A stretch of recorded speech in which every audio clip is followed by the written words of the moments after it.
చంద్రబాబు నాయుడు గురించి ఎందుకు మాట్లాడు? కారణం హాట్లైన్ చంద్రబాబు రేవంత్ కాంగ్రెస్ హైకమాండ్,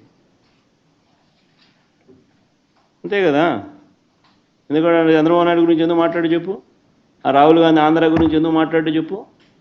ఆంధ్రాలో అంతకన్నా పెద్ద జరిగింది కదా, ఇక మాట్లాడుతున్నారు స్కాములు, ఎలక్షన్, ఓటింగ్ గీటింగు, ఓటు చోరీ, ఇంకోటి అంటున్నారు కదా. మన ఆంధ్రాలో జరిగింది కదా, మన ఎందుకు మాట్లాడు? 12.5% మాట్లాడు. ఎందుకంటే హాట్లైన్ చంద్రబాబు నాయుడు, రాహుల్ గాంధీ, రేవంత్ రెడ్డి.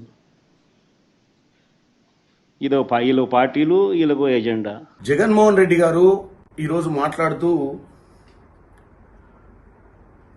రాహుల్ గాంధీ గారికి చంద్రబాబు నాయుడు గారి మధ్యన రేవంత్ రెడ్డి గారు వాళ్లకు హాట్ లైన్లో ఉంచడం వల్లనే ఈరోజు ఆంధ్రప్రదేశ్లో జరిగినటువంటి ఎలక్షన్ కమిషన్ అవకతవకల గురించి మాట్లాడలేదని చెప్పి వ్యంగ్యంగా మాట్లాడడం జరుగుతుంది. నేను ఒక్కటే చెప్పదలుచుకున్నా, జగన్మోహన్ రెడ్డి గారు ఫస్ట్ మీరు ఎన్నికలు ఓడిపోయిన తర్వాత మీ ఆలోచన విధానం ఏందో నాకు అర్థం కాలేదు. ఆల్రెడీ చంద్రబాబు నాయుడు గారు ఈ 18th లోక్సభను కాపాడడానికి ఎన్డీఏలో జాయిన్ అయ్యి ఈరోజు 270 దాటడానికి ఈరోజు పవర్లో ఉండడానికి కారకులు.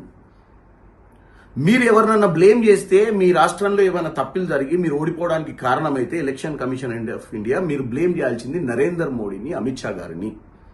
మీరు వారిని బ్లేమ్ చేయకుండా రాహుల్ గాంధీ గారి ఇంటిగ్రిటీ గురించి మాట్లాడటం చాలా ఆశ్చర్యకరంగా, చాలా హాస్యాస్పదంగా ఉంది. ఎందుకంటే మీరు ఈరోజు రాహుల్ గాంధీ గారు మహారాష్ట్రలో, హర్యానాలో, బీహార్లో, కర్ణాటకలో జరిగిన విషయాలు ఎందుకు మాట్లాడుతున్నాడు? అవి కొన్ని examples. Election commission of India తీసుకునేటువంటి నిర్ణయాలు చాలా దౌర్భాగ్యం అని, ఈ డెమోక్రసీకి అని వారు చెప్తున్నప్పుడు మీరు కూడా రాహుల్ గాంధీ గారికి మద్దతు ఇచ్చి రేపు విజయవాడలో జరుగుతున్నటువంటి ధర్నాలో పాల్గొనాల్సిన అవసరం ఉంది. అంతే తప్ప తెలుగు రాష్ట్ర ప్రజల్ని తప్పుదో పట్టించే విధంగా మీరు మాట్లాడి రాహుల్ గాంధీ గారి ఇంటిగ్రిటీ గురించి మాట్లాడే అర్హత మీకు లేదు. ఎందుకంటే రాహుల్ గాంధీ గారే ప్రధానమంత్రి కావాలనుకుంటే 2004-09లో ఆయన ఆపేవాడే లేకుండే. కానీ ప్రజా సమస్యల మీద పోరాటం చేయాలని ఎలా ఆయన ఈ ఎలక్షన్ కమిషన్ ఆఫ్ ఇండియా మీద పోరాటం చేస్తుండు. ఈరోజు రాజ్యాంగంలో ముఖ్యమైనటువంటి స్తంభం ఎలక్షన్ కమిషన్. ఈ ఎలక్షన్ కమిషన్ ని నిలదీయకపోతే నిన్న మీకు అన్యాయం జరిగింది, ఇక్కడ కేజ్రీవాల్ గారికి అన్యాయం జరిగింది, రేపు ప్రతి ఒక్కరికి జరుగుద్ది. ఆయన చేసే పోరాటం ఒక్క రాష్ట్రం కోసం కాదు, ఆయన చేసే పోరాటం దేశ వ్యాప్తం కోసం చేస్తుడు.